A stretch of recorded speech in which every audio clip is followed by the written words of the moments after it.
Lachuné Boyd represents SC with standing ovation on America's Got Talent. Over the course of 2 hours, a man made pocket change disappear, a dog danced with its owner and someone produced pairs of shoes from thin air.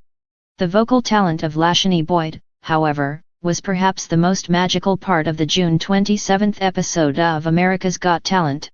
It was the first round of 3 on America's Got Talent Season 18, and Boyd easily fit into one of the 55 spots reserved for the next live show's round, ultimately gunning for the $1 million prize. Boyd was the episode's final performer, the grand finale after 2 hours of televised competition. A native of a tiny town outside of Andrews, Big Dam Swamp, Boyd was raised in a household of performers.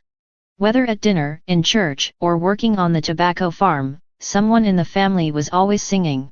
Her father was a pastor at Friendship Baptist Church in Florence and sang in a group with his sisters.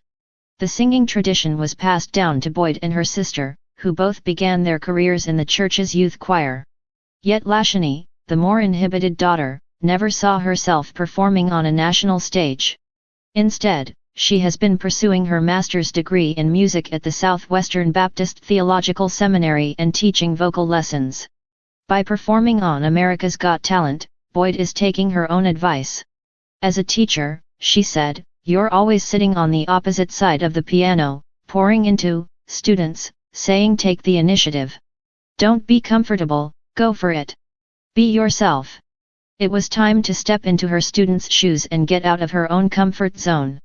On stage, Boyd approached the spotlight with nervous energy, giddy and giggling, but as soon as she began to sing, those nerves dissipated, replaced with an intense, almost tangible radiance. It didn't take long for her to feel at home in her performance. "Growing up in church taught me a lot about soul and heart and how singing helps us release that," Boyd said. Boyd channeled that emotional release into a soulful rendition of Yellow by Coldplay.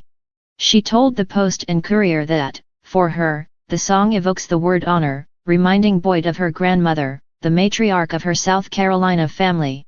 Though the lyrics were Coldplay's, the performance was entirely Boyd's, adding violent vibratos and a vocal range you might expect to find in an opera house. Mouths were left gaping and tears welled in the audience members' eyes. When she finished, the whole building erupted in applause and everyone rose to their feet, including the legendary, and notoriously critical, America's Got Talent judge Simon Cowell. "You have a beautiful, beautiful voice, and I am fascinated by you," Cowell told Boyd. She has been a vocal teacher for years, but has hardly performed on stage since her church choir days. Cowell asked the teacher to judge herself, wondering about her lack of confidence. She replied with a gleaming smile. "If I was my student, I would be clapping for them right now," she said. Another eruption from the audience. Boyd's cheerful attitude was as alluring as her music. The other 3 celebrity judges were also entirely complimentary, and Boyd received 4 emphatic yeses to continue on to the next round of the show with flying colors. "There is a saying," Boyd said, "that you only become a teacher if you can't succeed as a performer." America's Got Talent is a chance for her to prove to her students and to herself that this is not true. Her June 27 performance was a hot start for Boyd on America's Got Talent, but with the live show round coming up, there is still work to be done.